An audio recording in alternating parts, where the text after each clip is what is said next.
Happy holidays, everyone, and welcome back to the Lakers Fast Break. NBA Observations is on cue, and here to provide some great NBA observations. He's back. I did not scare him away. He's a good man indeed. Please go ahead and make sure you check out his great work that you can catch on a regular basis at the New Century Press, and also right there for you. The Suave Report, I don't see listed. So are you with the Suave Report anymore or no? Oh, yeah. Where is it not listed at? I'm looked on your LinkedIn. It says you're the sports writer at the New Century Press and Oklahoma City Thunder writer. Before it was the Suave Report. So, Well, I don't think I changed it, but I'll have to change it back. Yes, I'm definitely still at the Suave Report. Darn you, LinkedIn! So it is Calif Poncy. Calif, great to have you back. Hoping you feel a lot better this time around. Yeah, I don't know what was going on with me the first couple of days of last week. I was just a little sick. It was a lot of blizzards and just really cold up where I was at. So I don't know, just kind of fell under the weather. But yeah, now I'm back. I'm feeling good and ready to get talking.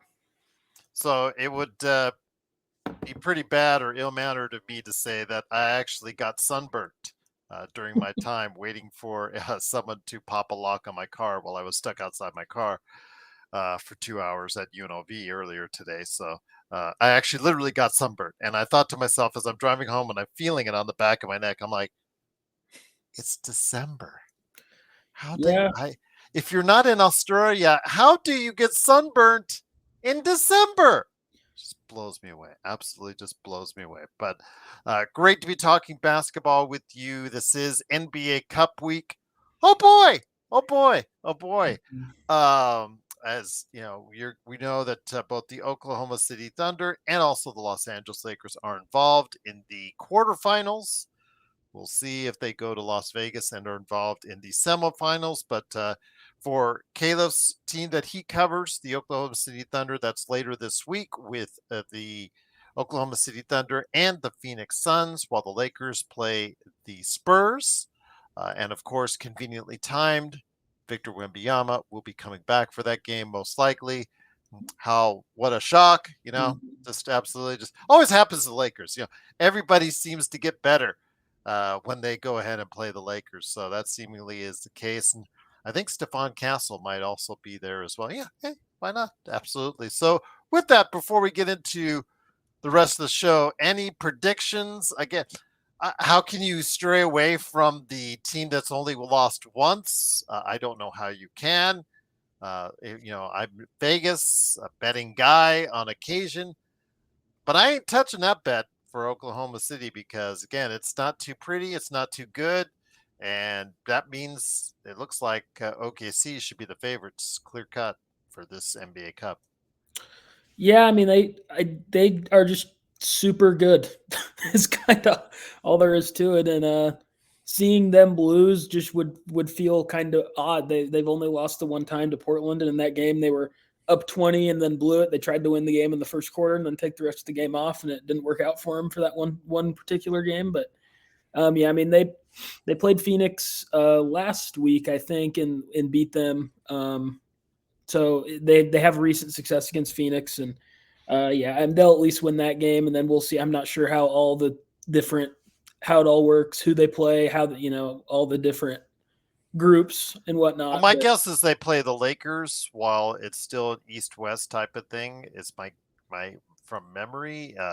It's East-West type of thing. So they'll play the winner of the Lakers Spurs while the the East will sort itself out with the East winners that come to Las Vegas, and then it's East versus West for the NBA Cup. So a mere formality to people in OKC, I think, right now. Yeah, I mean, I hope they do play the Lakers because I'm interested that's going to be so different of a game than it was when they played, a few weeks ago. Jalen Williams is back, LeBron's back. It's just two teams that, at least whether their results are super different or not, which I don't think either one's really have been to this point, Um, it's two All NBA, All Star level players that just didn't play last time. So it'll at least be some new wrinkles in a game that always should be entertaining. We saw last season.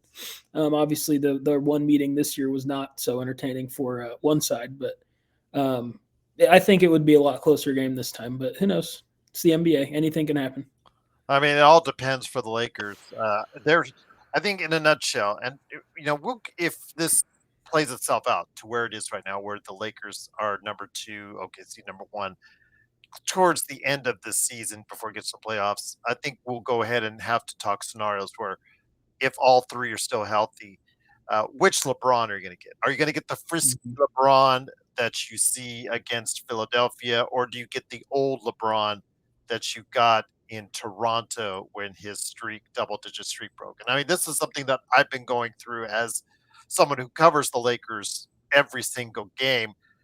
It's just gotten more prevalent as far as the number of old LeBron games. It turned out to be, 2, 3 seasons ago, it's one a week or it's one every other week. And then it started creeping in a little bit more, a little bit more, a little bit more. Now it's just like, as we've seen now since he's come back from his injuries, he's only played 7 games, but he's had 2 or 3 games that he's felt like frisky LeBron, and 3 or 4, which not been the best showing. So again, I don't know.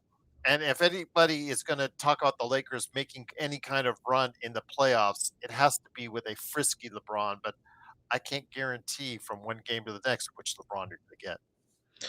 Yeah, I mean, I have not watched every Lakers game since he's gotten back by any means, but I do think just my knowledge and my understanding. Do you think part of that could be that he's maybe just trying to figure out this? He came back into this great offensive situation with Luka and Austin Reeves, and he's just maybe trying to kind of slow play that. Or when you watch, does he like look old? He has at times looked old. And defensively, again, he takes plays off. He'll just like if you're sitting out there in the corner and he doesn't respect you as a player as far as your shot, he'll just lay off you. He'll just like give you like a Grand Canyon size space between you two. But there is a point to where him not only getting his win back, but also as well him understanding and trying to adapt to this new offense with Luca and AR. There is a little bit of that. I rest assured it's not just all old LeBron. There is a little bit as far as him adapting to it or trying to adapt to something he hasn't been used to in all of his years of basketball, where he's been the guy and he's no longer the guy when he came back to this. So there is a period of adjustment. I will give you that. But there have been periods of time over like I said, the past 3 seasons where he just has no lift on his shot. Getting to the basket has been a problem, things like that. And yesterday, he looked more like the LeBron of the late 30s that had energy and had legs. As he talked about after the game, he had his legs, which is the Mhm. key. If he has his legs, then he's going to get the lift on his shots, whether it's a jump shot from three or whether it's going inside and trying for a layup. So that's the thing, at 40, closing in on 41, you're going to have to deal with. It's just a reality of life, and it's just a reality of who he is at this age of his career. You can get brilliant LeBron, and then the next day you can get old LeBron. And in a playoff series, I don't know which you may get from which game to which game because only he can tell you that. But yes, there is a little bit of him adapting to being the number 2 or number 3 guy. It's worked on a couple of games where he's been a great facilitator Mhm. for those guys. Absolutely. And also with incorporating DeAndre Ayton as a lob threat as well. DeAndre Ayton, for the first time, really at length and at multiple times in his career during a game, he is absolutely becoming a lob threat, which I know wasn't always his preferred method of scoring over the course of his previous 2 teams. So I am glad to see it. And this team offensively is gelling really nicely, but defensively, if you ever watch the tape of the Philadelphia game at the start of it, you can see that there is issues there. They have to outscore a lot of these teams more times than not. But again, right now, 17-6, and I understand all the metrics don't point towards a 17-6 start, but hey, in the clutch, the only metric that they have that really works in their favor is 8-0 in clutch games. and from a team that didn't do so great in previous years with the clutch off and on. I'll mention the Chicago game, for instance, where that was one of LeBron's low points in his entire career in that last minute. This is a great thing as far as what they're doing because they're playing beyond what the analytics and the metrics say they should be doing right now, which to me is a really, really cool thing. Yeah, I mean, you mentioned that clutch, kind of how great they've been down the stretch, and that's just kind of what guys like Luka specifically really provide. Like, there's going to be games that maybe the Lakers shouldn't win, or that the Mavericks shouldn't have won, that they just do because he just does something crazy in the end. I mean, there's already been the Thunder are kind of famously a little bit blowing everybody out. A lot of that's because of the schedule they've played, but regardless, I think they would have won a lot of these games. But like Golden State last week on Peacock, they played. I think they were down maybe 4 or 5 with it was in the fourth quarter, and Mhm. then Shea came in, and it was just like, oh, we're not losing the game. Like it's just, and there's just very few players that can truly do that. Where if they want to come in and single handedly win a close game, they can. And Luka's one of them and Shea's one of them. And I think that's why you're going to see both these teams be so great in the clutch. But so for the Lakers, like maybe their net rating and stuff doesn't justify their record, but I would just say that playoff games are going to be close. And Luka Doncic is one of the very best closers in the game. And Austin Reeves has shown flashes. I think he already has a game winner this year, if I remember right. I think I was watching the game even. He does. Um, and LeBron's LeBron. He's statistically speaking, just in terms of sheer volume of shots, no one has been more clutch in playoff history than LeBron. So this team just has guys who are going to get you buckets down the stretch. And so the numbers, maybe you're going to say the Lakers are the 11th best team in the net rating going by the time of the playoffs. I don't know where they're at off the top of my head right now. They're in that range right now, actually. It outside the top 10. If you just looked at them on the board, and some of the things that frustrate me as far as their rebounding or their shooting from distance, as far yeah, like you said, the metrics probably put them as a 13th or 14th team right now. But hey, again, credit to the coaching staff. JJ Redick, we were still on the fence on coming on the season, but he has when you're 17-6, you have to give him credit for mostly right decisions he's made out there. He's benched Vanderbilt for the most part, and as far as Jared Vanderbilt, one of the worst contracts in the league right now that we probably didn't add or we should have added when you Yeah. look out to it because he has just been nothing offensively. But he's understood that, and even though they still have a lot of bench issues, he's been able to find enough band-aids to get him by. I just wish we could find more band-aids to, shave off a couple of minutes off of Luca, LeBron, and AR. But we'll have to wait and see. Again, I'm very happy. I'm very pleased. I'm ecstatic over the start of because it's beyond mine and pretty much everyone else that checks out the show their expectations as well. Yeah, I mean, there's no reason not to be, especially with how crazy tough this West is. Like, nobody beats the Thunder. That's just kind of where we're at this point. But I mean, Denver's great, Houston's great, and those three, I think, were kind of, especially maybe after those first 5 to 10 games, it just felt like Denver and OKC were maybe levitating above everybody, and then maybe Houston in its own tier on a national stage. And I still think come the playoffs, I like those three teams more than the Lakers, but the Lakers have inserted themselves to like if they were able to maybe go toe to toe with a Houston or a Denver and it would be a really competitive series, I wouldn't be shocked by that just because the team is so good offensively. Defensively, there's just going to be issues. Like when Luka, Reeves, LeBron, Aiton are all kind of really key cogs in your lineup, it's just not going to be a great defensive team. And that's just a sacrifice they're going to have to make with the team as currently constructed. But they're one of the only teams in the league that have as many on-ball creators that really can create a play for themselves and others in the whole league. I think maybe some Zach Lowe said that today, or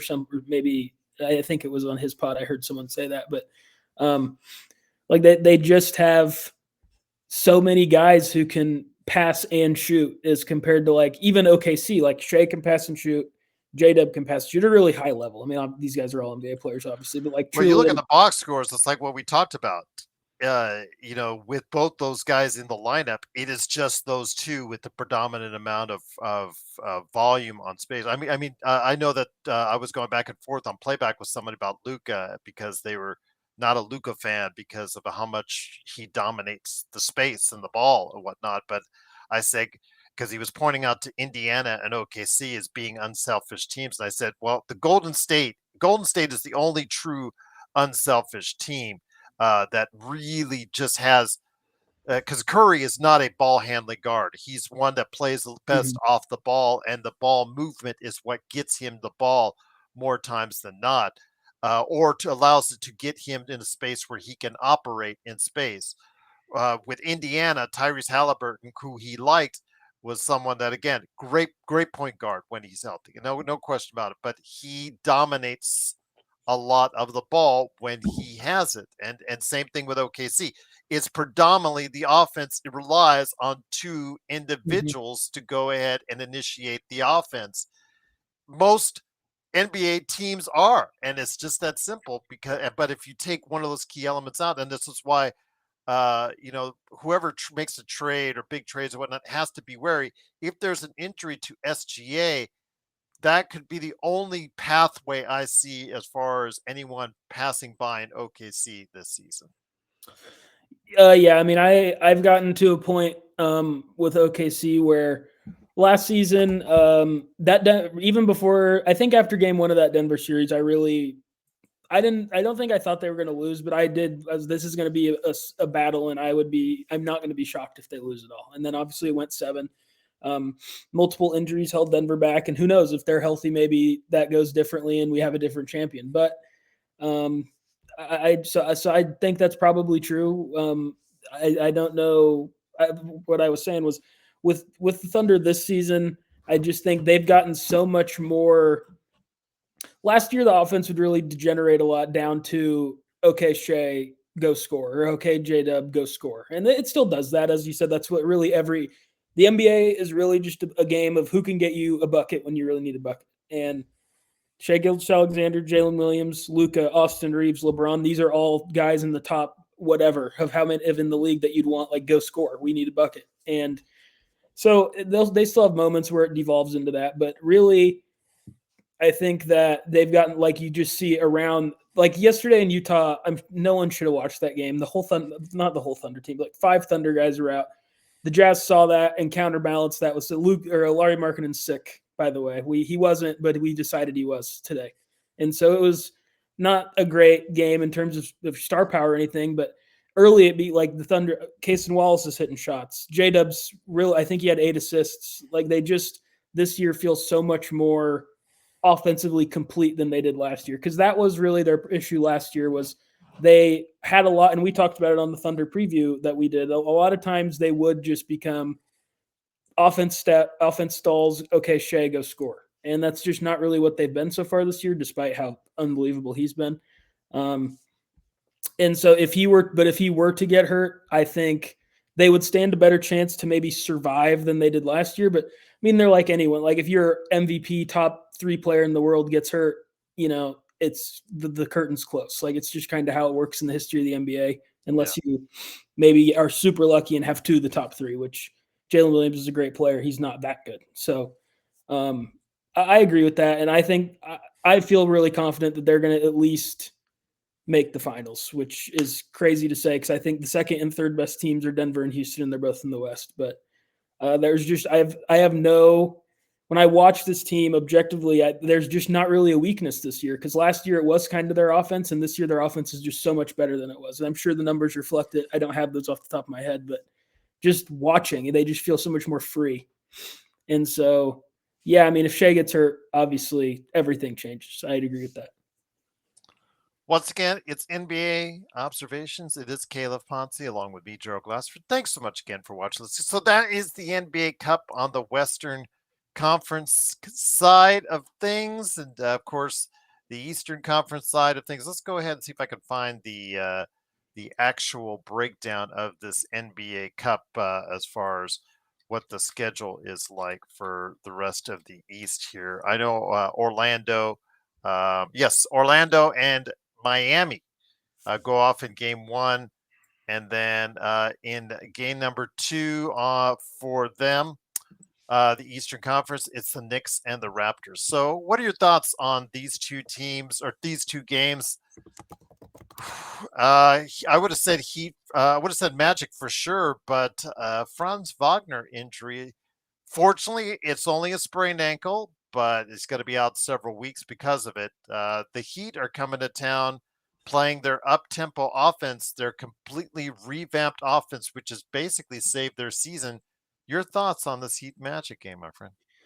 Oh yeah, I'm going with the Heat. Paulo's just been out a lot this year, and it's become a pretty popular talking point. Like Paulo's just becoming one of these kind of dividing players. I think where Oh, yes. um, there's stuff to love about him. They don't make 6'11" guys who can create their own shot on trees. Like they're really hard to find. But he's also just not very efficient. He's never been very efficient. And Does he actually make your team better? In fact, I'm going to have on Alfred Esmond later this week, who covers the Orlando Magic, or who did, who is my Orlando Magic liaison, and I'm going to ask him that very same question, just like I asked Legend with Trae Young as an Atlanta Hawks supporter.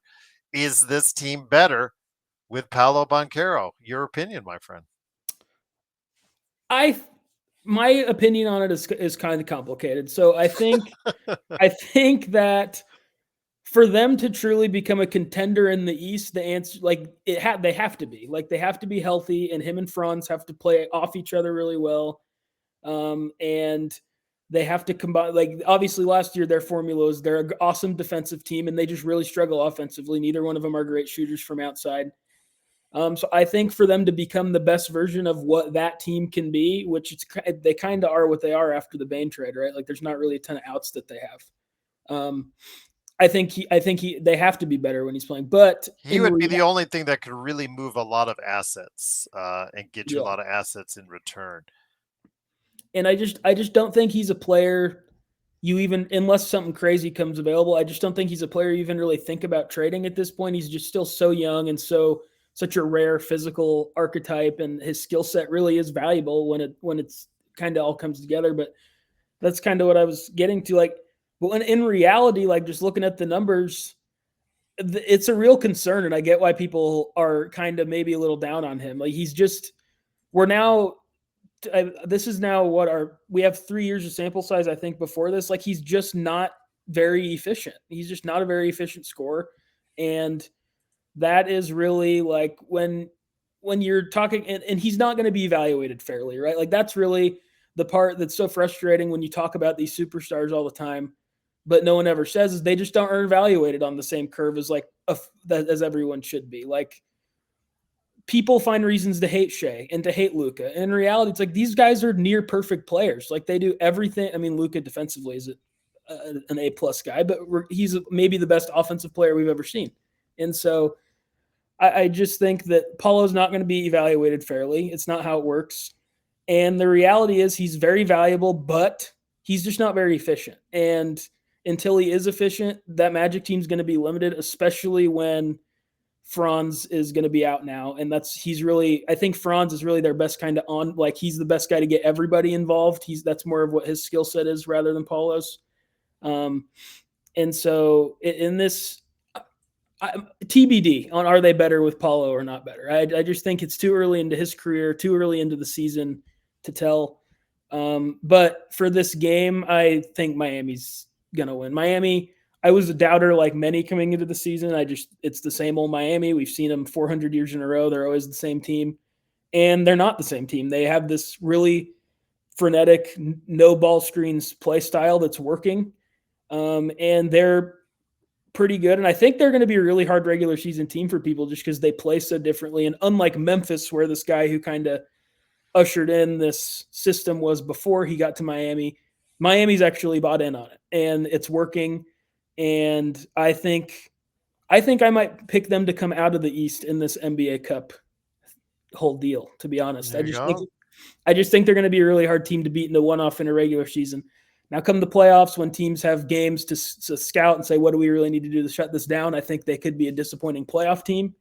But for the regular season, I think they're going to be really hard to beat in the one-game scenario, especially for a team like Orlando that's now down their second best player or first, depending on if you're an Apollo hater or not. That's true. So yeah, I can't say I disagree with you there. Miami comes with a lot of momentum, and if they got their guys all healthy, they've got that up-tempo offense. So many different variables to score the basketball for them. Norman Powell has been a godsend. I thought it was going to be where he had his best season last season, and I thought, okay, he gets to that one All-Star game performance in his career. Okay, everything's great. No, he has found a way at the age of 32 to still find a way to even get better than he was last season. And obviously, the Clippers are suffering for it, and Miami is benefiting from it. I don't know about Khalil Ware. I just don't know from one game to the next. What do they plan on him? He comes Mhm. off the bench, or they play him 10 minutes, and then the next time they'll play him 30 minutes, and he'll get like a 30-20 trip double double. Mhm. I don't understand what they are doing with Khalil Ware. I don't get it. So try to help me understand here, because I think him and a front line with him and Bam Adebayo is actually a pretty fair, defensive and offensive front line to have. But obviously, it just goes from one game to the next. What Khalil Ware will be doing, because he doesn't even know if he's going to be in the starting lineup or not on occasion. So that's all weird out. But Hero's back. They have Mitchell there playing a solid point guard for them, and they have Wiggins, who's playing some of the better basketball of his career. I still don't think that the Lakers should trade for him, because his contract is still in the high 20s, and you have to trade a lot of assets in order to get him. So I don't know. Plus, Miami's competing at the top or near Mhm. the top of the Eastern Conference as well. So who knows if they'll even actually be a seller on that or not. But yeah, it's I think Miami, just because of the health factor, and I think because they're riding it with some momentum. The other game that's going to be available is New York and Toronto at MSG. Your thoughts on that, my friend? New York quietly has rebounded from the sluggish start that everybody was kind of looking over and going, this Mike Brown offense. Now, I've been watching this Mike Brown offense. Kind of still looks like a Tom Thibodeau offense to me, because, I see Jalen Brunson pounding the rock for 20 seconds more times than I can count during the course of a game. Although, again, they'll swear that they pass the ball around and everybody's getting a better look. And it looked like that at the beginning of the season, but saw them about a week ago, and it sure as heck doesn't look like that now. Didn't say, as far as the results are still there. They're winning games, which is all that matters. But yeah, that offense isn't as free flowing as I think on the surface it was supposed to be. Yeah, I mean, let's see where they're at in passes per game if I can come up. They are. I mean, they're in passes per game. They are one, two. They're like right around 10th. So I do think they're passing more on average. But I think that in big situations, like teams just kind of revert back to who they are. Like, and that team is Jalen Brunson. The whole feel of the Knicks is Jalen Brunson. Madison Square Garden is Jalen Brunson. Like, that's just like you listen to these big national insiders talk about, like, well, Giannis wants to go to the Knicks, right? Well, what are trades? And there was one over the summer. I don't remember what it was, but they were talking about, well, would Brunson maybe be in the trade for Giannis? Because Giannis is a better player. They'd be better with Giannis than they would be with Brunson. And they were just like, no, they would never trade him. Like, it's one of these situations where he's become the team, and that's just, and that comes to roost on the court, and he comes from that kind of, he played behind Luka. Like, he plays kind of like a smaller Luka in terms of he likes to have the ball a lot. The offense is best when he has the ball a lot. And while there's a lot of really other talented players on this Knicks team offensively, like, I don't really want Mikal Bridges to have the ball a lot. I don't really want OG Anunoby to have the ball a lot. Like, it's just kind of guys who, I don't want Josh Hart to have the ball at all. Like, these are just guys. I just would rather have Jalen Brunson have the ball, and so I think late in games that's what they're always going to revert to. But in this game, I think I think it's the Knicks. The Raptors are kind of starting to level back to where maybe we all thought they would be after their really, really good start. Um, they're really, when they were playing well, they're just really dependent on Brandon Ingram, who just kind of gets hurt a lot and was available for like 2 years, and nobody really wanted to trade anything for him. And that's not to say I've always been a big fan of Brandon Ingram's. I think how he was valued was a little, I thought it was kind of crazy how just nobody would even touch him with a 10-foot pole for like 2 full seasons. I think he's a really talented scorer who is a pretty underrated passer. He doesn't shoot threes. He's not very good defensively, but I mean, relative to the deal they ended up giving him, that if we would have done this, the bad contracts draft maybe 10 months ago, Brandon Ingram surely would have been on it. Like, well, he doesn't hurt. They gave him this extension. He's never played. And I don't think it's really a bad contract anymore. And I do think this Toronto team's a playoff team. I think they'll restabilize to be kind of one of the top 6 in the East. But I just think the Knicks are better. The Knicks are more talented. And in these games that, better or worse, whether me and you really care about it or not, it does kind of seem like the players care a little bit more about these cup games, especially when you get into these later rounds. And late in game, I just would rather have Jalen Brunson than anybody on the Raptors. I think that'll be the closest to these games because I kind of feel pretty good about the Lakers over the Spurs. I feel really good about the Thunder. I feel really good about the Heat. This is the one that I think will come down to it, especially being, they're in division and all that jazz. They always play a lot. So, but I'll go Knicks. I'll go Knicks to beat the Raptors. Once again, it is NBA observations. It is Calif Poncy along with me, Gerald Glassford. Thanks so much again for listening. That goes without saying that whoever OKC will meet in the finals, we're assuming that we're both picking OKC. I think that's not going to be a stretch at all, but we'll wait to see how that plays itself out. But I did want to mention, since you and I have been gone as far as doing our show together, I think there's been a lot of changes and solidifying at the top of both the MVP and Rookie of the Year races. So I just wanted to go over that real quickly. And like you said, we already elaborated quite a bit on SGA, and I think whatever arguments I could give for Luka and for Jokic, that I was willing to give and willing to put them ahead of SGA, I can't now. I seriously can't. In the 2 weeks since we've last had a show, it has become clear what SGA has done and what SGA is currently doing. And he is right now the MVP definitively. I think even with Jokic, I think still leading the league in rebounds and assists, it's just not the same because, Denver's kind of fallen just a little bit because they're without Gordon and Brown. It's been not quite as smooth as it once was. And I just think that there's no doubt that SGA is the running MVP right now as we stand. Yeah, I agree. Obviously I am. I have a bit of a lean there just internally. I'm always gonna maybe lean a little towards Shea because I watch him every night, things like that. But I just really think that. So the counting stats are never really going to be Shea's friend against guys like Luka and Jokic, who just by sheer force of the way that they play, they're just going to have more points, rebounds, assists most of the time. It's just kind of, despite SGA being such an unstoppable offensive player, like his career high is not he's probably never going to have one of these crazy 70-point games that Jokic or Luka can have when they want to, because it's just kind of, his game's so much more less. It's so much like less. He's hard to talk about for me sometimes offensively, especially in regards to those guys, because it's really like there's still, I think SGA the second best player in the world. I have him after Jokic. I have Giannis third. I have Luka fourth. That's my kind of personal ranking. But I do know that there's still lots of people out there who prefer Luka over Shea, although I think that number's starting to dwindle slightly as years go on.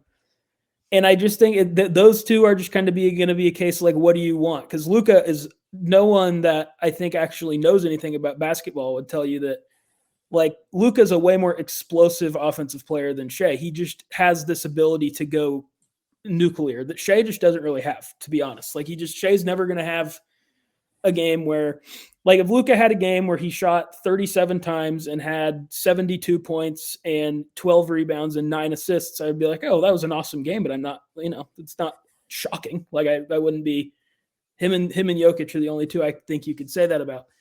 But Shea's just so consistent. And now we're to this 20-point thing where every game he ekes closer and closer to Wilt Chamberlain's all-time record of 20-point games in a row.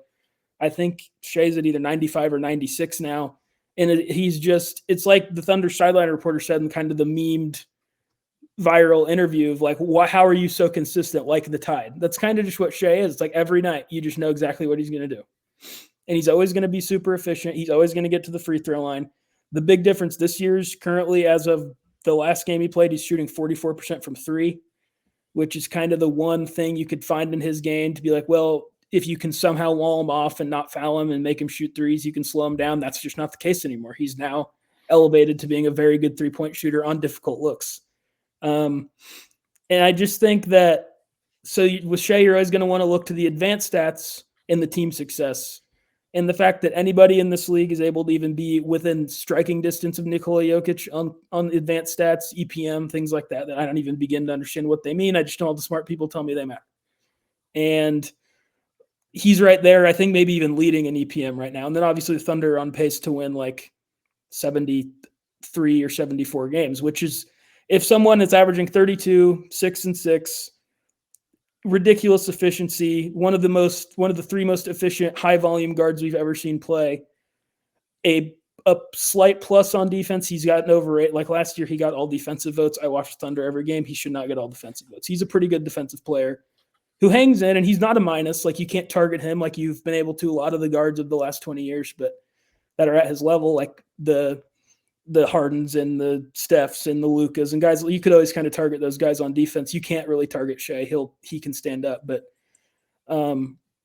I think that there's going to be people who vote for Jokic, and I don't blame him. He's spectacular, but I just think that if the Thunder win 70 plus games, he maintains this level of play and this efficiency from three, particularly, like, he's then pretty much like, there's nothing wrong with his offensive game. That means there's nothing he can't do, because he's, even as we saw in the finals a couple times last year and more so this year too, he's now evolving as a playmaker. He's probably like a B plus A minus passer now, which was not where he was.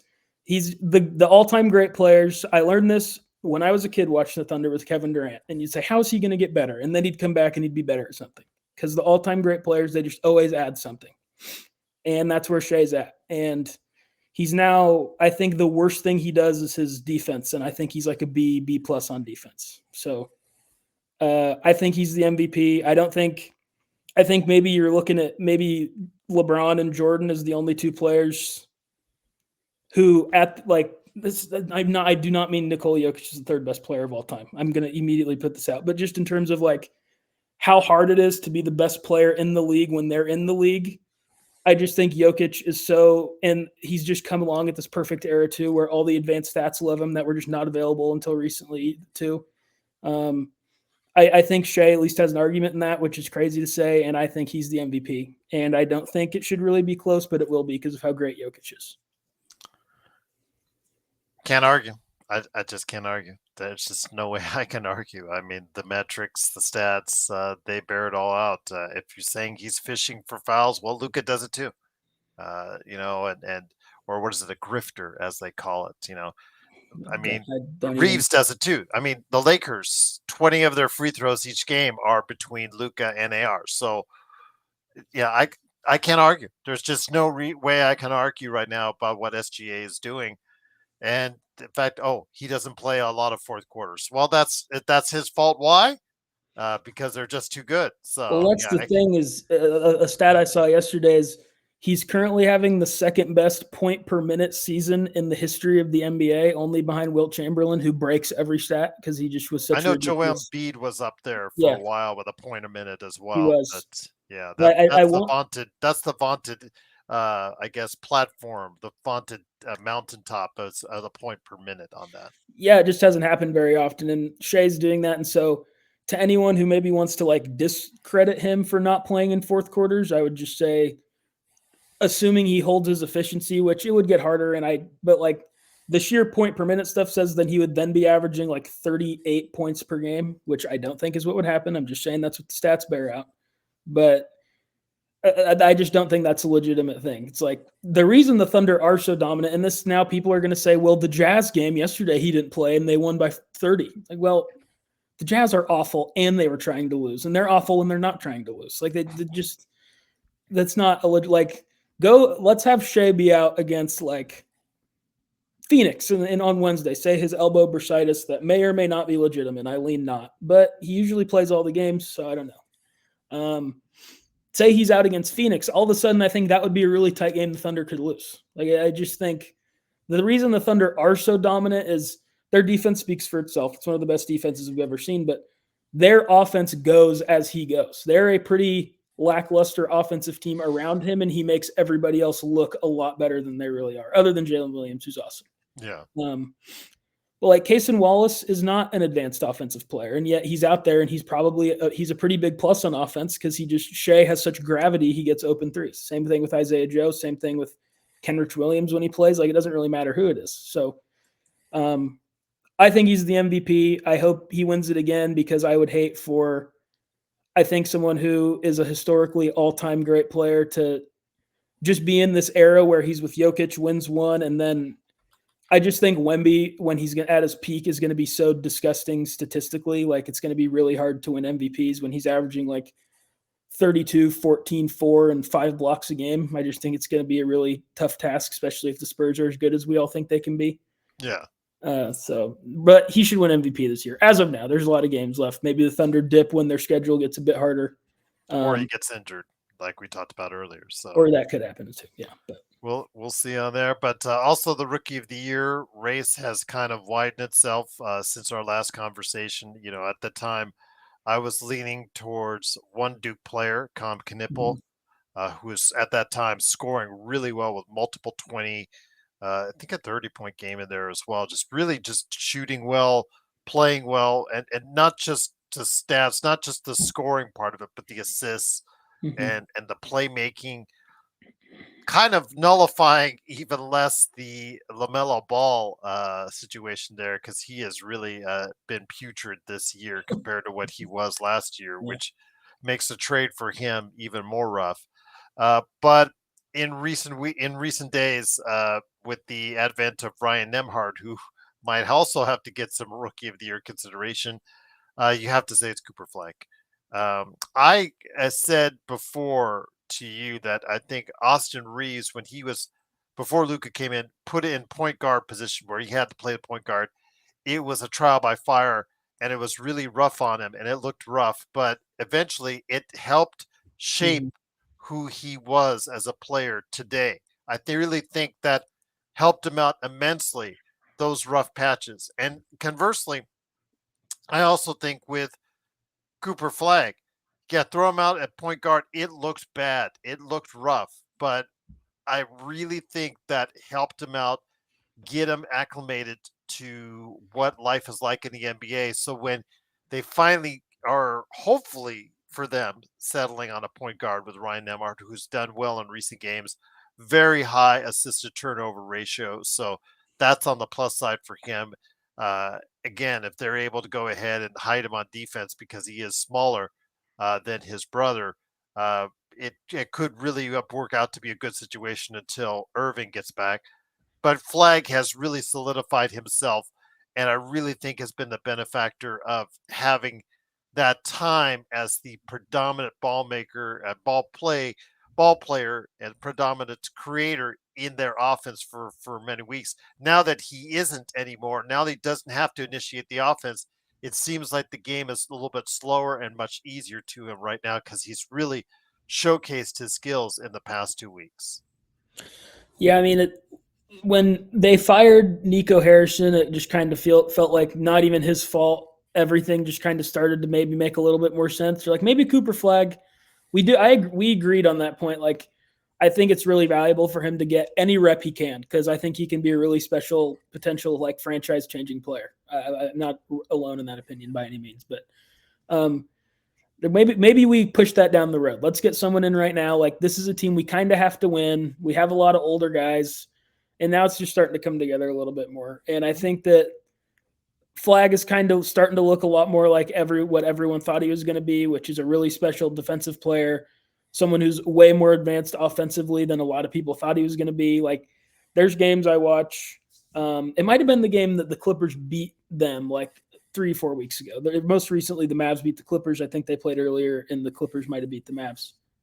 Or maybe I'm making that up in my head. I don't know. But I was watching the end of a Mavs game, and it was earlier in the season, and they just were like not giving the ball to Cooper Flag in the clutch, and then they would have a possession that would just kind of break down, and they'd have to give it to him, and he would just go make a shot.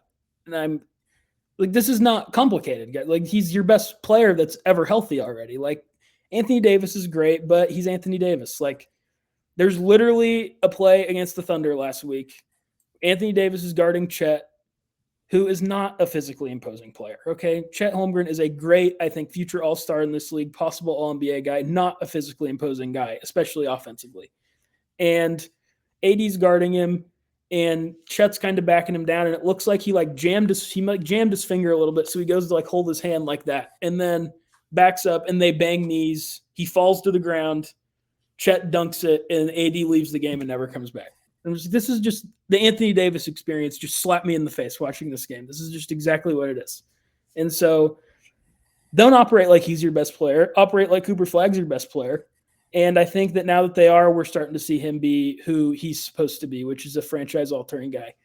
I don't think that I'm quite on your wavelength with thinking this rookie of the year thing is as clearly him. I think that Concanepal's not going to win it because the Hornets suck and his stats were just always going to fall off a little bit.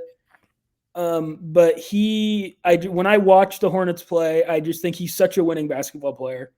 And I don't know if he's going to. He's good. It's not because Yeah. I've just because I've seen in recent weeks what Flag has done, and it's just been so prevalent. Knepel has had a couple of soft games during that time, and so it swayed me that direction. But that doesn't deter me overall to see the promise in what Knepel can do. Yeah, for sure. So I think we have the same opinion. To be honest, I just want to make sure we give these other guys all their flowers they deserve because this is a special. Dylan Harper, if he was healthy, would have been right there in that question in that as well. I mean, he scored 22 today coming off the bench, but I've already beat this drum before as far as what I think should happen. But again, will they follow me? But how much longer can you keep this guy on your bench? He's the number 2 overall draft pick, and you have him coming off your bench. But yeah, it is what it is. But he's been great as well when he's been healthy. Yeah, so I just want to do a little just quick thing on Knipple because I just love him when I watch him. I just think that being fortunate enough to watch what I think is just not only a great team in the Thunder, but a team that even when they were bad, I was saying this to my friends and family that were Thunder fans. We had a ticket package before I started covering the team when they were awful. I was just starting college at Oklahoma State. We didn't know who Shea was yet. It might have been my freshman year, so that was 5 years ago already. Thunder weren't very good. And they would do stuff, and the shots wouldn't go in, and they'd lose by 30, and they would lose by 72 to the Grizzlies. They just sucked, right? But they would do things, and I would just say they're doing the right things. They play winning basketball. They just don't have good players yet. They do all the right things under Mark Dagnall. And I don't think the Hornets are that way because I don't think LaMelo Ball's that way. But I think Concanepal's like that. I just watch him, and I just think he's going to be such a winning basketball player. And I don't know. History tells us it's really hard to be that kind of player and reach your maximum potential in Charlotte. So I don't know if it's going to be there in the long term where he really has a moment on a huge stage. But I think at some point in his career, I hope it's in Charlotte because I just want great players to be in the East. That's just a really groundbreaking concept to the NBA. It just doesn't happen anymore. But I hope he's great, and I hope he's in the East on Charlotte. He just does everything right. He passes well. He's a great shooter. He tries hard on defense. He rebounds well for his position. He's just such an all-around good player. I mean, Harper, I do not say this lightly, especially the way he is around the rim already reminds me of Shea. It's just so advanced. He's so clearly in 5 years, he's going to be so good at the rim. Yes. And if the shot, which is already better than we thought it was going to be, can get to a point where it's knockdown, like Shea's has really started to finally become this year from outside, then I think we're looking at a potential All-NBA guy. Edgecombe, I wasn't as high on coming into the draft, but then he was great coming out, and I just think is going to need a little bit more time than these guys to become fully realized, but he's already better than I thought. And you just keep going down the list. The only ones who've been somewhat underwhelming have maybe been Trey Johnson, and I don't really know if that's him or the Wizards. I lost the name, but Jemin or Joman, I don't know. The guy on Brooklyn is a little underwhelming, and that was a weird pick when they made it. All 5 look still like they've missed at this point in time. Yeah. So you're saying Maxime Renaud is your current rookie of the year. Is that correct? Yeah. Yeah. I mean, I, he that's not much of a joke if you've seen him play. He got a 20. He started, I think, in the last game and got yeah, over and 20 points. and So that's kind of the point. The long-winded. The long-winded way of where I'm trying to get is this is just such an awesome rookie class, and I'm not breaking any news, but you just think with rookies, like, okay, some of them are going to come out hot and then they're going to fall off. Like, it's just how it goes. And they, like, a lot of them haven't. Like, Knupple's stats might not be quite as good as they were, but he's really good. And I have no doubt he's going to be really good for a long time. And Flag is starting to look like who we thought he was. Edgecombe is farther along than I thought. Harper's farther along than I thought. Ace Bailey, we don't know. He's was always going to be weird and need time.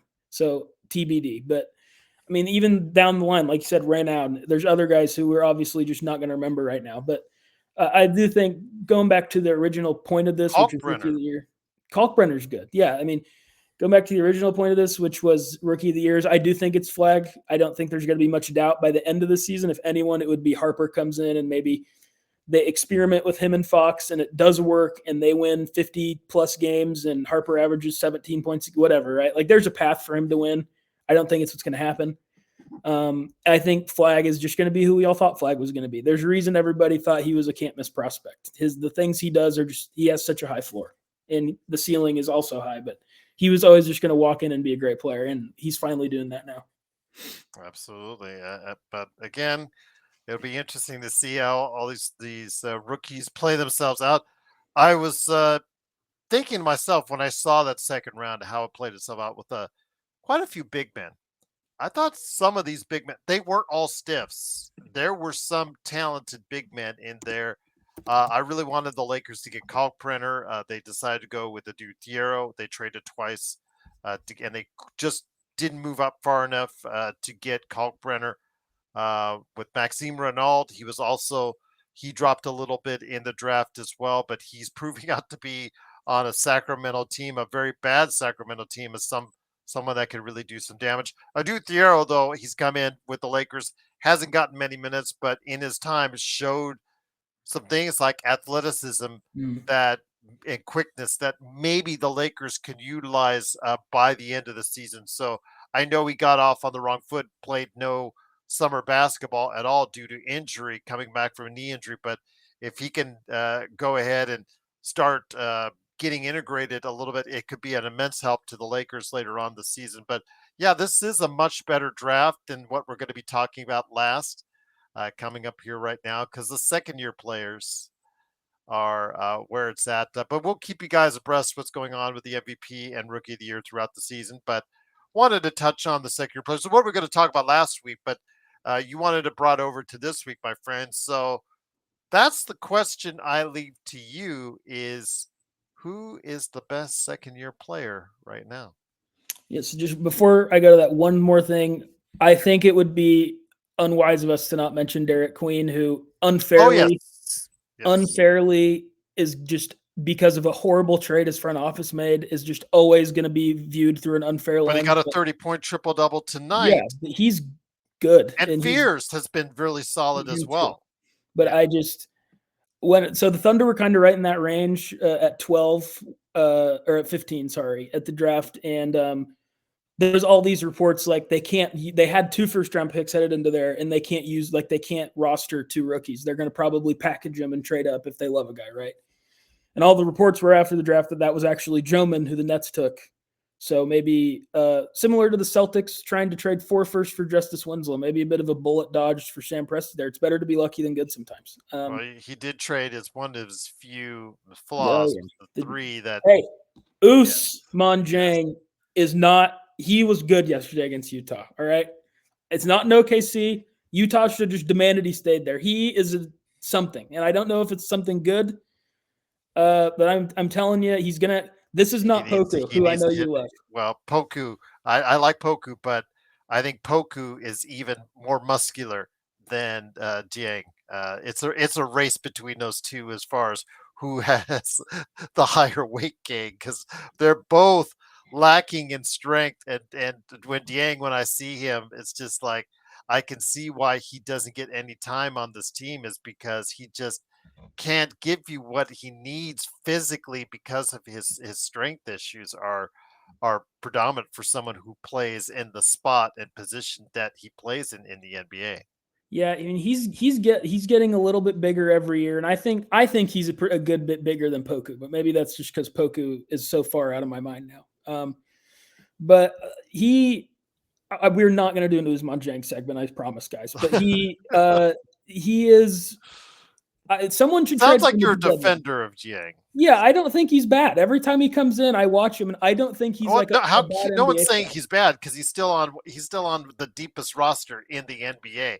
If you still have a spot on the deepest roster in the NBA, you're probably playing more consistent minutes on every other team in the NBA. It's just comparative to what Yeah, Sam Presti did. I mean, because he's, for God's sakes, he's playing second rounders, late second rounders, yeah, for mid sure. second rounders ahead of the guy he traded 3 first round draft picks for. So that's what I'm trying to get Yeah, at. on the Presti scale, he's a bust. But I'm just saying his future is not in OKC. Okay, I don't Yeah, sugarcoat that. I would agree. I would But agree. historically, Presti will trade guys before they hit restricted free agency. I think that we could see Jang end up in a Utah or somewhere like that. Just the Thunder want to shed some money.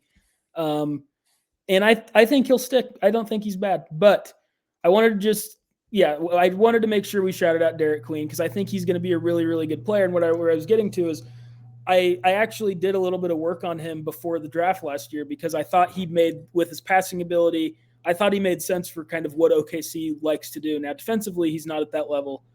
He's a little slow footed, but just in He terms of needs a his defender around him. He needs a Chet yeah Holmgren around him. It would be so great if he was the 5 and Holmgren's the 4. It would work so well with each other. But that's what they need for him in New Orleans is a long defender at the 4 spot to go alongside him. yeah, and so kind of this is going to sound like I'm just trying to maybe get a win here when I didn't really earn anything. But the two guys I landed on, and I was like, okay, if Thunder moved from 15 to 11 or 15 to 10, who do I want to take? I loved Queen. I just thought there's just not, and he might like there. I saw the world where he wasn't good. There's just, but I also saw the world where he's so smart. He's such a skilled big guy. He's so young. He's so raw, and I think that he could be a really good player. And then the other one I happened to land on was Cedric Coward because it reminded me of Jalen Williams. Yes, And that's true. we He was also really hot to start the season, especially from 3, which was amazing because the guy only had 7 games in college to work off of. But he's still doing okay. I think he's still in the starting lineup in Memphis because he was inserted there after his hard start, if I'm not mistaken. yeah, and so I think he's gonna. Those are the two guys I happened to land on, and I just wanted to make sure specifically we give a shout out to Queen and also Coward, who, like you said, he's fallen off a bit since his good start, but I think he has definitely been a huge win, especially seeing Yeah. what they traded. As I think the Magic are going to be a pretty good team for a while, depending on where this Paula thing does evolve to.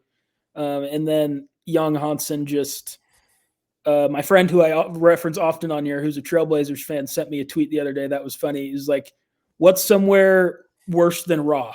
Like, because he's not raw. Like he's like still alive. He's a fish that's still alive in the ocean. Like he's not raw, Young Hansen. So he's like 3 years away from being 3 years away, as has gone around before. Oh And my gosh, what was who was it that said that at the ESPN draft? Oh, I forgot. it was about Bruno. It was about Bruno Caboclo, I think. Yes, it was by the what he coached St. John's. I forgot. He was a draft expert for ESPN for many years. But I Chad Ford was there for a while. I don't no, it know. wasn't Chad Ford. He was actually a coach in the NBA, a coach in the NCAA before. I'll have to bring. Well, I'll bring that up during later in our conversation. But I agree with you on Queen. Fears also look out Fierce too. for as well. Mhm. He's been in the starting lineup. They again, New Orleans. They look bad right now, but they're doing the smart thing. They're putting their rookies out there. They're still putting them in the starting lineup, and they're saying, "Oh yeah, just play 35 minutes. We're gonna just roll with it and go on from there, and see what happens." But the second year players, Mhm. that's a tougher list to go. Yeah, I don't think we're gonna. I don't think we're gonna have to do any like additional like. Well, I forgot this guy for the second year guys. I think we're probably gonna be able to take them all out here in a segment. But when going through the best, I honestly think that unless I'm forgetting about somebody, this one ended up being pretty easy for me, and I think it's Castle. Um, I know Reed Shepherd has had some moments this year, and the advanced stats really like Reed Shepherd, and he's a player for sure. But I just think that Castle's so much more farther along on the offensive end than we thought he was going to be. His defense speaks for itself. He's perfect next to Wemby, and of course, he's perfect next to Harper because they're the Spurs, and good things just happen to the Spurs. And I just think that he's the best. And like when you look at the top five, it's Risachet hasn't really worked out yet. Sarr, I do think is a good player, but he's still figuring it out just what he's going to be, and he doesn't have the structure that Castle has. Shepard's a good player. Ron Holland, I think, is fun to have on your team because he could always maybe like start fighting somebody, but I don't know that he's quite as practical as Castle. By the way, it's Fran Fraschilla, and it's 2 years Yes. away from being 2 years away. Okay. My biggest memory of the 6th overall pick, Tijan Salon, was I was lucky enough to go to Summer League this year, something I'd always wanted to do. I was just kind of walking around, taking it all in. And I just happened to stay at the hotel that was the very closest to the Mackey Center. So I just walked like the Thomas and Mack Center. Yeah. Thomas and Mack. Yeah. So which one was it? Were you staying at the Westin? I was staying at, my grandparents have been, for some reason, they have decided to be members of the Blue Green timeshare thing for like 4,000 years. Yeah. Okay. And so the Blue Green Hotel is just literally by pure coincidence, like the closest one that there is to the Thomas and Mack Center. So I know where that is. Yeah, I know where that is. Yeah. So I just walked to and from. It was like less than a mile or right around a mile is all. And it was hot sometimes, but I powered through. And that's right that's right near Paradise. Yeah, I know where that is. Yep. Know that well. I probably passed by you a dozen times. I probably did. And so my memory of Tijan Salon was I wasn't there for the first weekend, but I was there for like the Monday and Tuesday. So there were still some really high level players playing last year, which was really to my surprise. I thought by the time I got there, I was going to be seeing some lower level guys, but there wasn't. And so there were just players everywhere. There's kids trying to get autographs everywhere still. And then I was walking to meet my dad somewhere to go eat, where it was kind of the opposite direction. We were going to walk. I was walking there. And I just see someone. I'm like, oh, he's really tall. I'm like, I'm assuming he's a basketball player. I'm at Summer League. He's like 6'10". And he's just not talking to anybody. And he's standing outside under a tent, like right in front of the Thomas and Mack Center. I think probably just talking to his family with like no fanfare, no anything. And that's kind of my only memory of Tijan Salon, is my point. Like, I don't know one thing he's actually done on the court. So he's averaging about 6 points a game, but he is shooting at 50% from three right now. So I wish all the best for him. I hope I have lots of memories of Tijan Salon. Again, I want all the good players in the East we can. But I'm just saying right now, I don't think it's going great.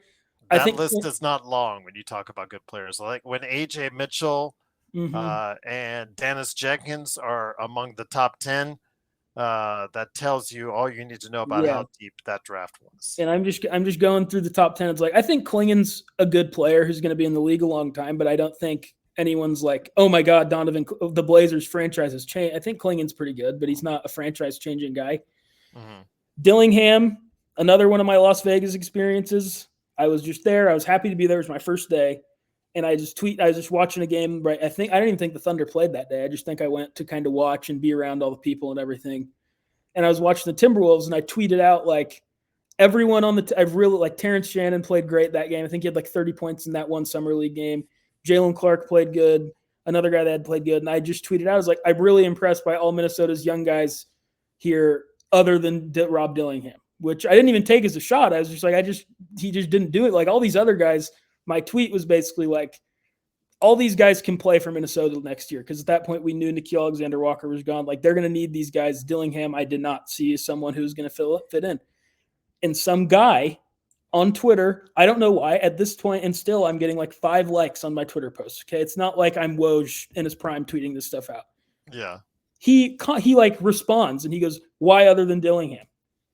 And I was like, I don't know, and I was honest. I was like nice and not real and not a jerk or anything. It's just like, I just don't, he's just really small. And there's just not a ton of like history of his archetype working in the NBA. He's like 6'1". And I mean, like we got like Lou Williams, like that's kind of the guys you're looking at. Right.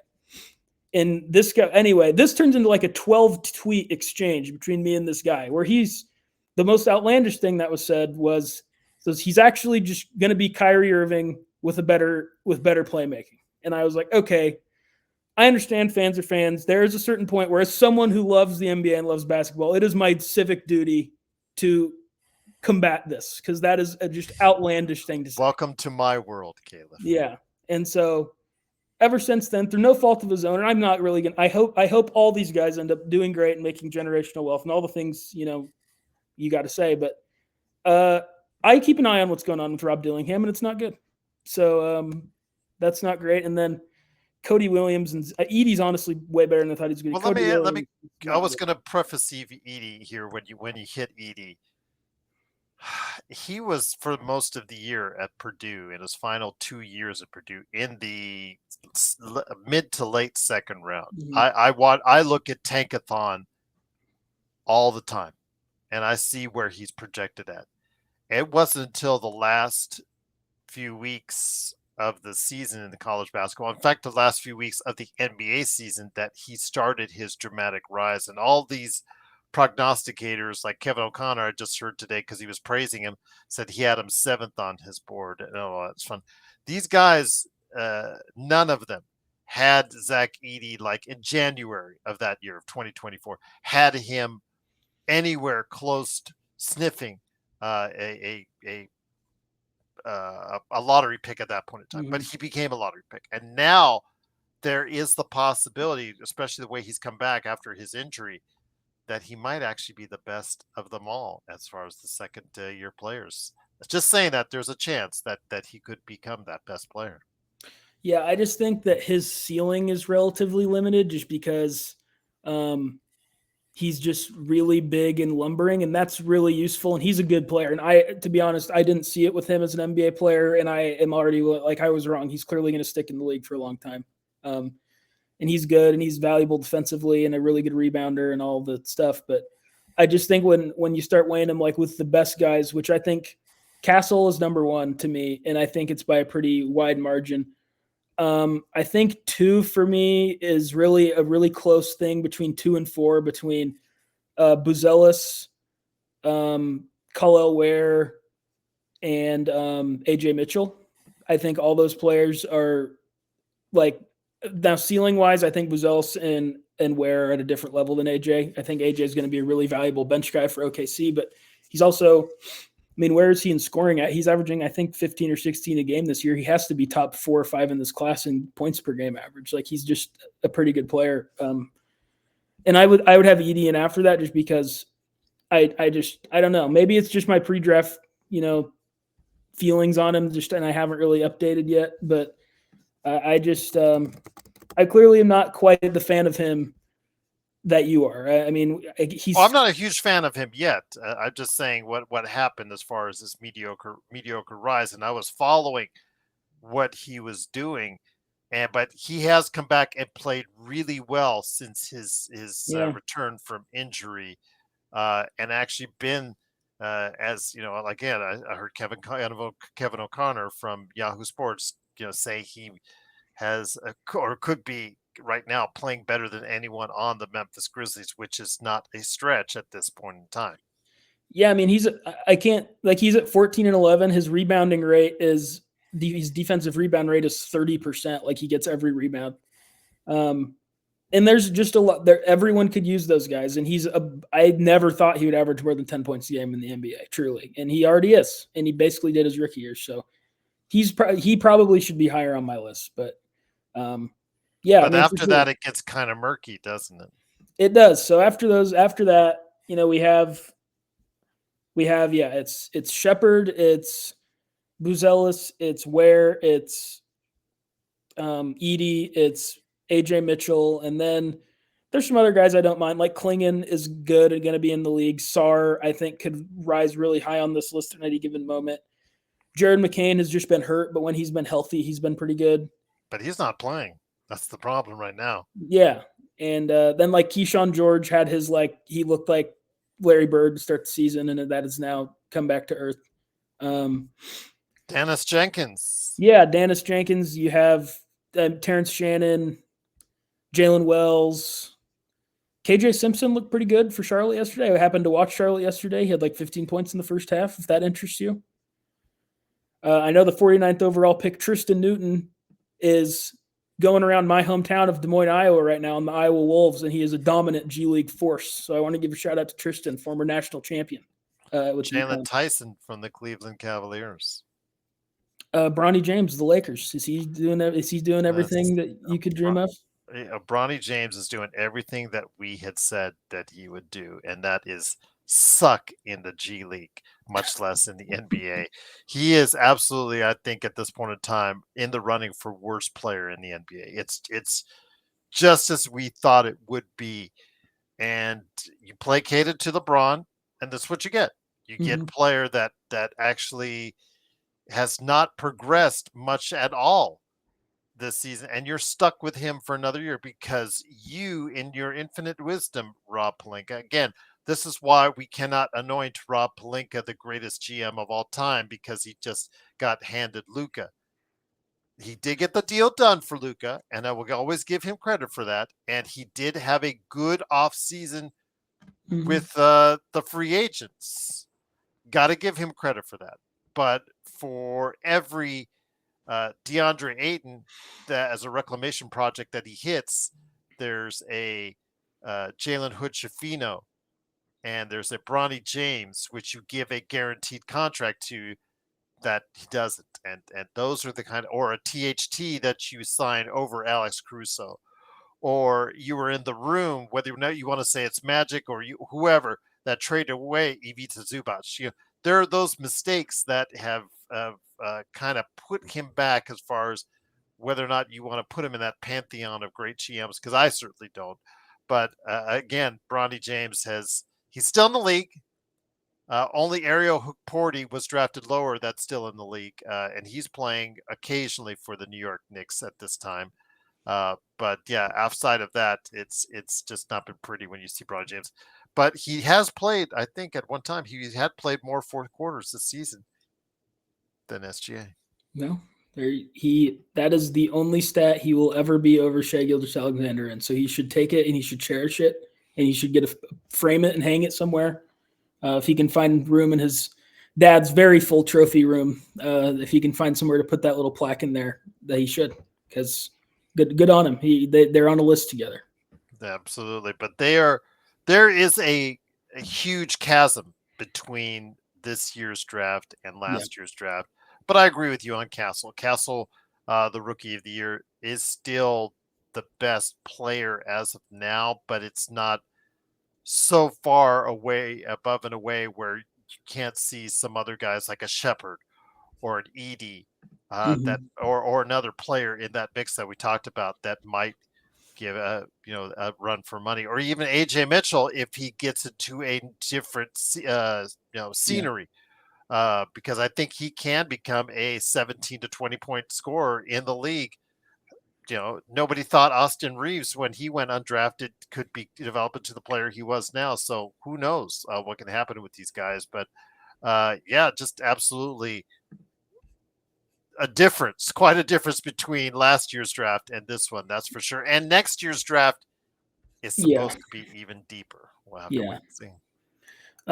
I mean, this draft, honestly, the 2024 draft is kind of odd because the first round hit rate is like really pretty bad. It's Reese O'Shea, he's an NBA player. He's not a miss, but he's not a first overall pick guy. No. Holland, who knows? Salon, who knows? Dillingham, probably not. Cody Williams, definitely not. Topic hasn't played a regular season game yet. Devin Carter, who I really like coming out, hasn't really worked out. Bub Carrington, same thing. Connect, same thing. De Silva's okay. Walter's coming along. Like all these, it's a pretty bad first round.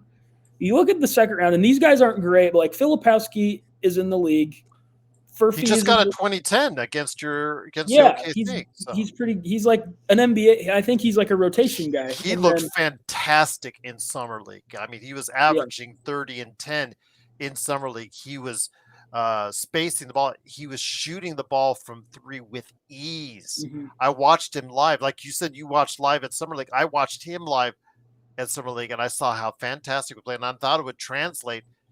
It's been kind of a mixed bag, but maybe the 2010 game he just got against OKC will give him more juice.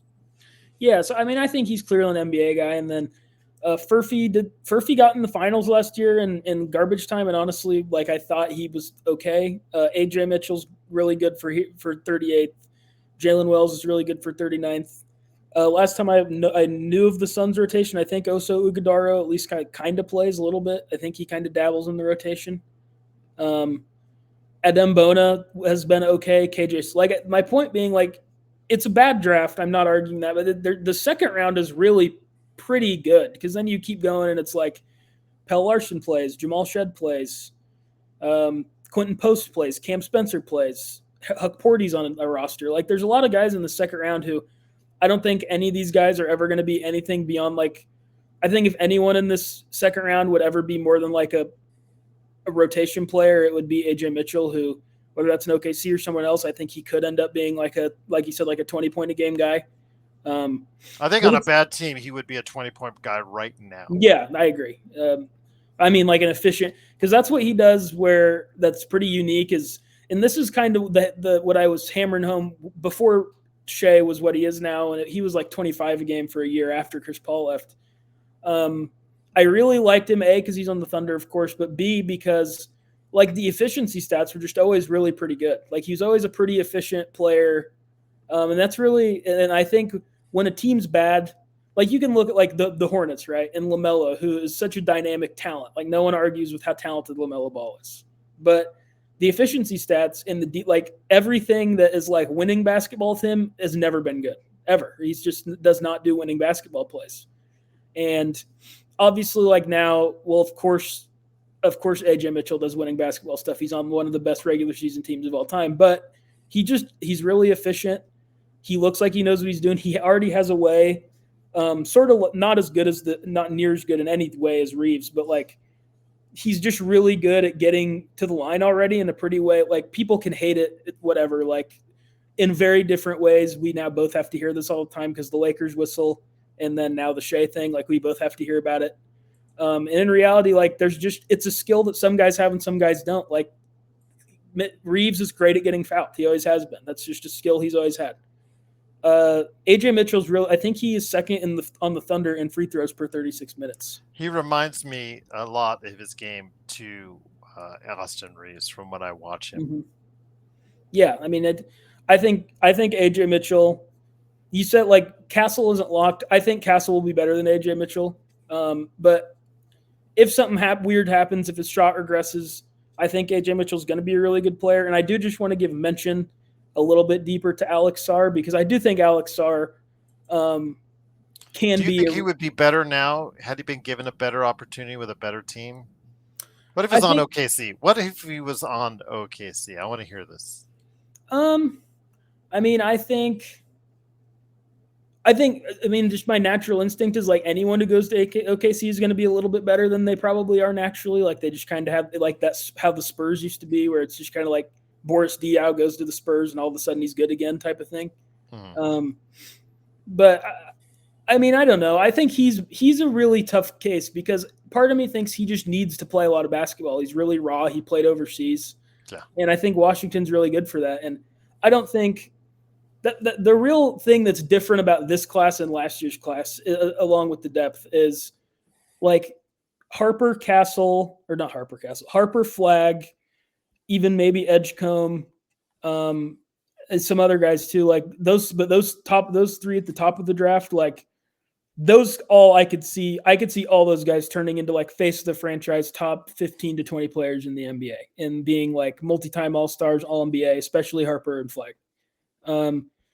This class, like, I don't think Castle will ever make an All-NBA team. I think he'll make a lot of all-defensive teams. I think he's going to be an all-role player team for those who watch the league.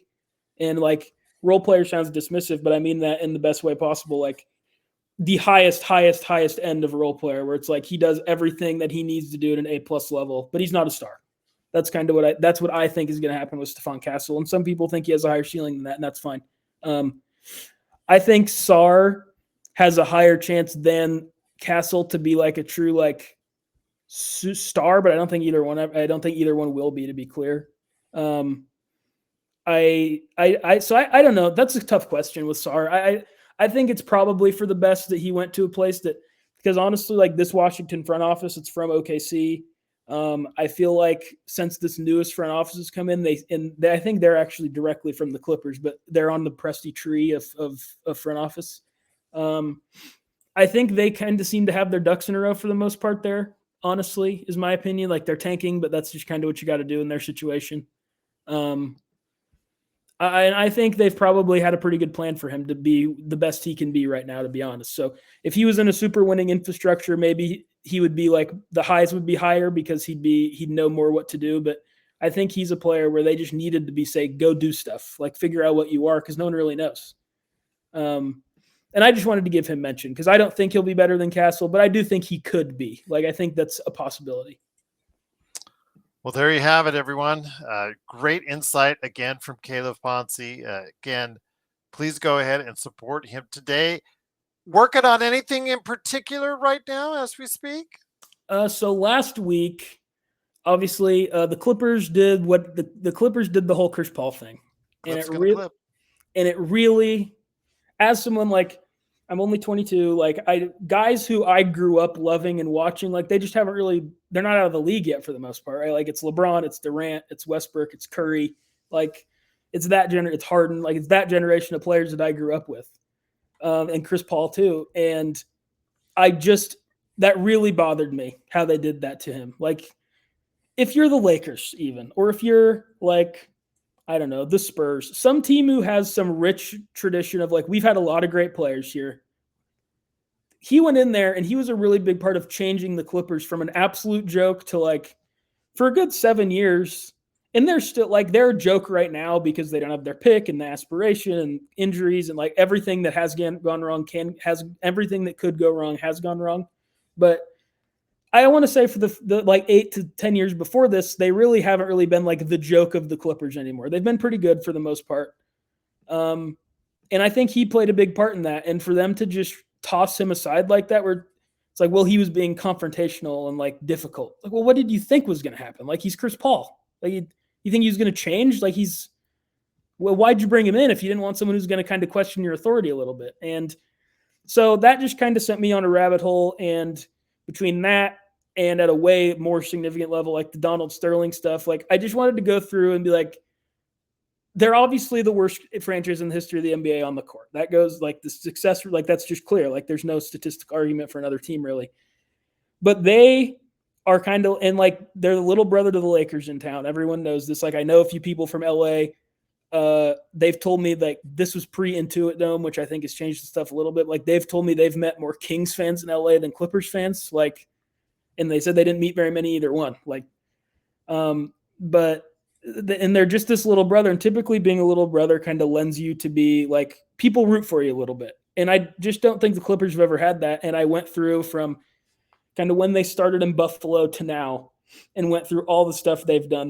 They're just the worst. They're just the worst. And that is off the court with Donald Sterling at the highest level of the terrible stuff they've been a part of. And then now this most recent, less important Chris Paul thing where it's just like, you just don't treat your best player in franchise history like that. Like especially when you're the Clippers. Like he should be the first number you ever retire. I'm sure they have some random number retired, but if they didn't, it wouldn't surprise me. Like no, I think it's just Taylor Swift when it was at the okay. Well, then the arena, at the Crypto.com arena. So like he and Blake should have like a joint ceremony. They should have their jersey number. They should be like the first two Clippers to have their jerseys retired. They legitimize the franchise. They paved the road to making it available to the Clippers to do the SGA Paul George trade and like be a legitimate, like stars want to come play here. That wouldn't have happened without Chris Paul going there and legitimizing their franchise. And it just really bothered me how they kind of threw him in the trash on his way out the door. So that just sent me down a rabbit hole, and I wrote a whole 2,500 word kind of story about why the Clippers just suck and are the worst on and off the court. So that's my most recent thing. And where can they find that at? That's on Suave Report. All my NBA stuff is going to be with the Suave Report. And Adam keeps doing really great stuff. If you want to know about like what happens in Thunder games, he does these really cool little graphics. Because the traditional game story is kind of going a little bit by the wayside just in terms of viewership. So we're doing a little bit more like graphics, like quick hitters. And he does a really good job of that. He's way better at that than I am. And so, yeah, I mean, that's kind of what we've got going on there. What I'm doing with NBA right now is because I've been so busy with my main deal up here in Iowa. I just, when something really hits me and strikes me, I just kind of go and I just kind of write. Don't really have a plan or a word count. I just kind of go. And the most recent thing that hit me was the Clippers being the worst. So I wrote about it, and I figured a lot of your fans would probably enjoy that. So Absolutely. So check it out today at the suavereport.com. I do want to mention, though, that I've heard mixed reports. I mean, I listened to Hollinger and Duncan recently. They're talking about organizational rankings and whatnot. And it's funny how the former GM Hollinger kind of rates the Clippers higher as an organization and thinks fonder of the front office than what Duncan does. And again, what you and I would probably think right now. I think it said it all on the morning after, or the day after that they let Chris Paul go. If you watch the video of Lawrence Frank, this wasn't a distinguished GM of many years in the NBA, former coach and whatnot. This was a guy that looked like he just woke up out of some, gentleman's club in the back alley. He had growth going more than mine. It makes mine look like I just shaved, to give you an idea. He looked bad. He looked like he was barely awake, trying to give and justify reasons why they did what they did. They had no clue what they were doing, especially the fact that they sent him to Miami with the team they played, and then went to Atlanta. Something happened, or they tell you they thought about this in advance. Why would they let him go all the way over across the country to Miami just yeah, to send him home from Atlanta? It's just absolutely asinine, and I don't get it. I don't believe it. I don't have care about a word they're saying, especially after the aspiration deal. This is the facade that this was such a this was a pretty good organization. The cracks have been showing ever since in recent years. Their draft picks, they're actually worse draft picks than what Rob Pelinka's been doing, to give yeah, you an idea. So, I mean, they don't have a draft pick that is stuck with their team, that yeah, has really made a mark with their team. Terrence Mann is gone. He's playing in Brooklyn. Of course, you know about SGA. One of the Kobe's. They have more Kobe's on that team than the Lakers. So it tells you just. I don't think there was this facade that the Clippers are this pretty good run organization, but and even pulled the wool over to my eyes to an extent. And I've just in recent months since this aspiration deal took over the news, I just looked deeper. Like you, I look deeper into this organization, and I see a lot of things I do not like. yeah. I mean, there's no question. Going back and reading through it, I want to and I tried to do this in the article, but I don't know if I did a good enough job. There's a clear differentiation in how they treat people, how they're running everything post Donald Sterling. Like the Donald Sterling Clippers are the worst run, both in terms of how they treated people, how they operated, how they treated their players, everything. They're the worst run organization over a long period we've had in maybe any sport. There's no question. And under Ballmer, I'm assuming that's kind of what Holland. I haven't listened to that podcast, but I'm assuming that's what Hollinger's kind of pointing at is they're well funded, they have awesome facilities. It's in a glamour market. Like they have these things that are desirable, but and I mean, I've tried to tell. I actually was explaining this at Thanksgiving with my family. Is the most recent time I've talked about this. Like they were just kind of going through and we were talking about the Thunder, and they were just kind of like shelling the Clippers on the whole SGA trade, which is obviously very easy to do. But I do think that it's gotten people have kind of forgotten what that moment was like. It looks so bad because of how it's turned out. Like in that moment, I think a lot of people would have done that. That's Kawhi, maybe the best player in the world at that point. Paul And the George, and the contingency was that they had to get yeah, they had Paul to get Paul George to George. go along with them. Yeah, and so dude, no one this Shea stuff is.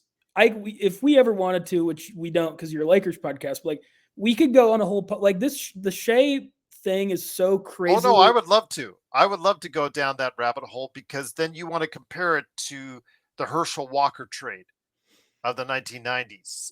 Was it the early 90s? Yeah, But the Herschel Walker to Minnesota trade. I Either think we need to 89 or really look and see because that's the only comparable trade where the team that made the trade got definitively better from a multitude of ways, similar to what OKC has done. So yeah, I'd love to go down that rabbit hole if you want to do a special episode of the Mhm. observations, my friend. I have no problems with that because remember, this NBA observations is a general NBA Yeah, podcast, so I have no problems in doing it. yeah, we can definitely do that. Maybe when the Clippers continue, if it stays this bad, we probably it would just be kind of funny to go through and do Yes. it probably. But Or I think maybe when we get a final deal on aspirations, so we could just put a mhm, nice little bow yeah, on it, and then share our final thoughts on the punishment, if there's any, that's going to be laid out. But I do want to go ahead and show it up there on the screen. There it is at the Suave Report right there. Two of uh, Calif's most recent articles right there with OKC. And then, of course, the Clippers' self inflicted fall from Buffalo to Chris Paul. Although, if more happens and the clips continue to clip, will you have to amend that title? it might have to be a hot. I have to have some hot links in there. Just Okay. keep it updated. But Oh, and by the way, yeah, updated indeed. So make sure you check that out. I will provide the links below in the description on where you can find Caleb's latest articles on OKC and also the Clippers at the Swab Report. Caleb, great to have you on, my friend. Back another 90 minutes today. Got to make up for last week. Truly appreciate you stopping by. Great conversation once again. But any last thoughts before we head on out? not really. I mean, the things I really wanted to kind of just have a quick conversations about was the MVP thing because I just feel like that's starting to really heat up here, like a third or so into the season. Um, and that was really the main thing. I just kind of wanted to get a non OKC person's temperature on what they were thinking was going on. So I'm glad we Yeah, went through that. Um, there's just no other decision right now that you can make. You that's just can't. that's kind of yeah, that's my thought as well. I just think that the games that are being like if they win 70 plus games and the Nuggets win 55, I just don't know how someone can. But who knows? But yeah, no, we hit everything I wanted to hit. It was great to be back. I really missed it being sick last week. I just love talking basketball whenever I can. So I'm glad to have done it, and I'm excited to be here again next week. Absolutely. Looking forward to it. I will try to get on Alfred Esmond and also Legend here in upcoming conversations. Looking forward to it. Maybe even Megan Price as well and some others. She loves out there. You guys have talked before about how she loves talking about the San Antonio Spurs. We'll see how that Wednesday matchup plays itself out. But NBA Cup time is here. Oh boy, oh boy. The possibility of the Lakers playing another game. It thrills me to no end. But again, or an extra game, I should say. But it is, of course, NBA observations. Go ahead and make sure you're with us all week long for great stuff from the LA area on the Lakers Fast Break podcast. And then, of course, Calif Poncy, what he's doing at the Suave Report as well. But cannot thank you enough. And again, wishing you and everyone out there happy holidays from the Lakers Fast Break, from the Suave Report, and also as well from all of us with some NBA observations.